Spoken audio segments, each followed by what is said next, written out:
Welcome to the Plato Paradigm, a paradigm shift in reading Plato's dialogues. Episode 195, IO 541c to E. IO has agreed that he is the best strategos of the Greeks, but now he has to explain why he isn't actually a strategos. That is, why he doesn't actually lead troops. And his excuse is that the Athenians have had no need of him. Instead of refuting the very idea that there is one techne of rhapsody and generalship together, Socrates simply breaks down this excuse by pointing out that there are many foreigners who are strategoi in the Athenian army. The names mentioned set the dramatic date for the dialogue to around 413 BC, which is after the disastrous campaign of the Athenians against Syracuse, where they lost many of their troops.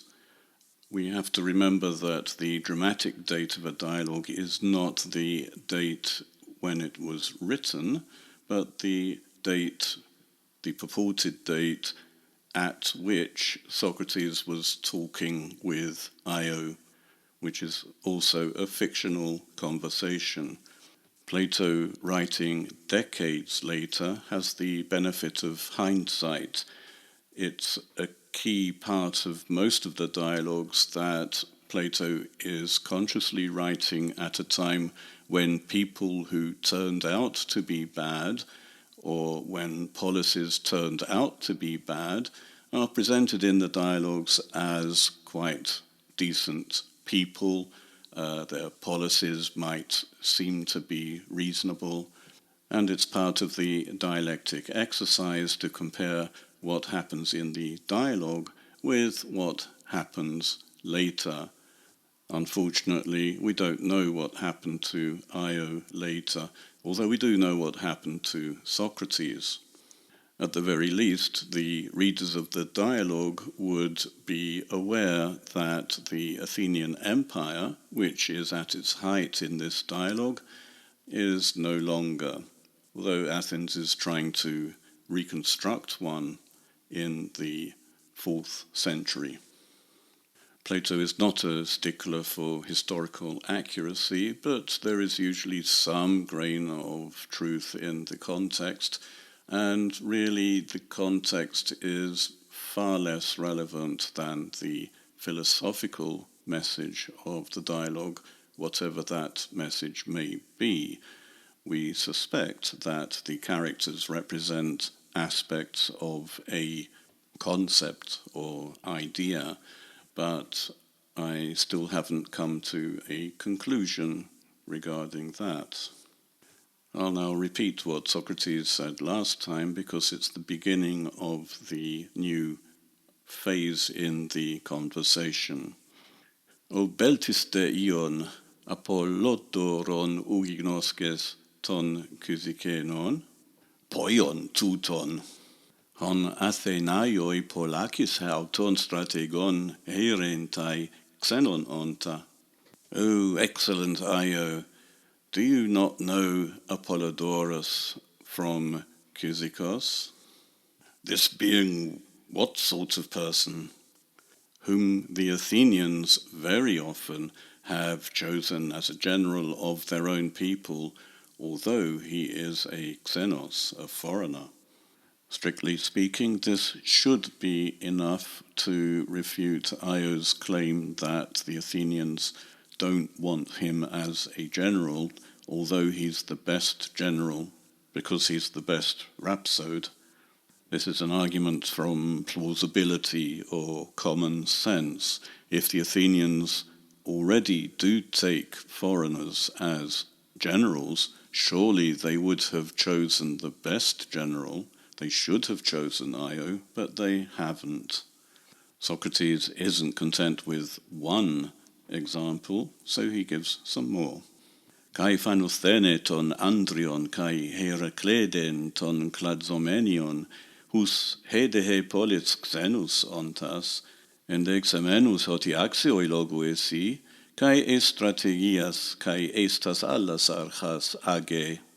The Athenians have also taken on Phanosthenes of Andros and Heraclides of Clazomenae, whom this city leads both to generalships and the other positions, because although they are foreigners, they have shown themselves that they are worthy of consideration, literally worthy of logos. Are three examples of foreigners who are taken as generals by the Athenians better than one example? In many arguments, Socrates takes several examples, but that is in order to make an abstraction. If, for example, he wants to talk about good things, he will get his interlocutor to think up three different good things, and then they have a chance of finding what is common to all of them, and that may be the good. But in this case, he's simply repeating the same thing. It's not as if he is extracting something new from three identical examples. In any case, this argument, if you can call it that, doesn't get to the problem, which is the notion that one techne can be common to two different professionals, the rhapsode and the general. Be this as it may, Socrates can now feel that he's done enough to refute Io. Ion adaraton Ephesion uchairesetai strategon kai timese ean doke axios logu enai. So won't it, in other words Athens, won't Athens choose Io of Ephesus as a general and honor him if he seems worthy of consideration? This is a rhetorical question, but it does serve as a refutation as well. In eristics, this would serve as a good refutation. Even so, Socrates adds just a little more to this to make it an even more amusing refutation, which works very well in eristics. This isn't to say that Socrates is an eristician, but for some reason he is using eristic techniques here. Tide, uk Athenaioi men este, hoi Ephesioi to archaion, kai he Ephesos udemias elaton poleos? What then? Aren't you Ephesians Athenians from a long time ago? And isn't Ephesus less than no other city? In other words, second to none as a city? In other words, it would make more sense if the Athenians didn't choose Io as a general if the Ephesians were not already Athenians, but they are, according to this eristic question. In fact, the Ephesians are not Athenians. They do not have Athenian citizenship. They are subject to the Athenians. They are part of the empire. One of many reasons why Athens didn't succeed in the way that Rome did a few centuries later is that Athens never gave citizenship to foreigners, while the Romans did give Roman citizenship eventually to quite a few people. And the Roman Empire is actually an empire of the city of Rome, and the people in the empire are citizens of the city of Rome, even if they have never visited Rome. The Ephesians are not Athenians, Io is not an Athenian, and in fact Io himself has already pointed out that he is a foreigner. At the very worst, he won't feel insulted by this joke, if it's a joke, but he certainly wouldn't understand why Socrates is asking whether the Ephesians are not Athenians. Indeed, if they were, this would defeat the whole purpose of the argument, which was to show that foreigners are chosen by Athenians to be generals. Socrates might be construed to be saying that Io of all foreigners should have been chosen to be a general, if he were actually a good general, because the Ephesians are almost not foreigners at all, because they've been subject to Athens for so long. As for the other part of this question, isn't it the case that Ephesus is second to none as a city? Well, it's not second to none. Athens is way, way superior to any other city in the region.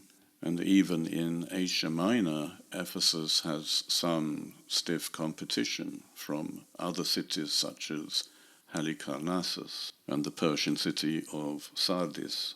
Io himself nowhere boasts about his home city, and even when they do mention Ephesus, right at the beginning of the dialogue, Socrates asks Io whether he's just come from Ephesus, and Io says, no, I've come from Epidauros, from the festival of Asclepius. Io is quite independent of his city. This is in contrast, for example, to Hippias, the sophist, who, when asked by Socrates why he hasn't come to Athens very recently, says that, quite proudly, that he is elected all the time by his fellow citizens of Elis to go on very frequent and the most important missions to other cities, especially Sparta.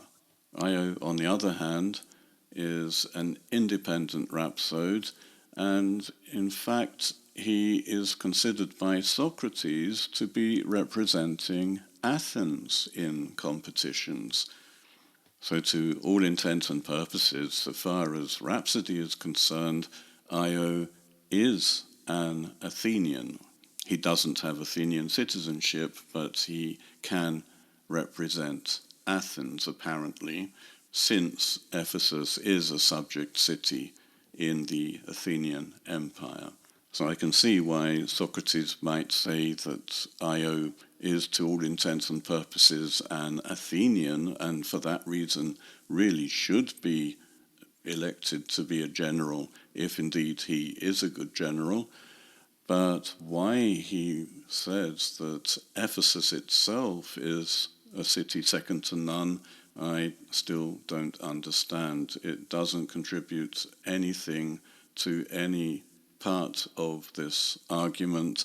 This might be a way to contrast whatever heyday Ephesus once had with its decline after 413 as a Greek city, when it came to be dominated once again by the Persian Empire. Plato's readers then would have known, and they would also have known what happened to Io.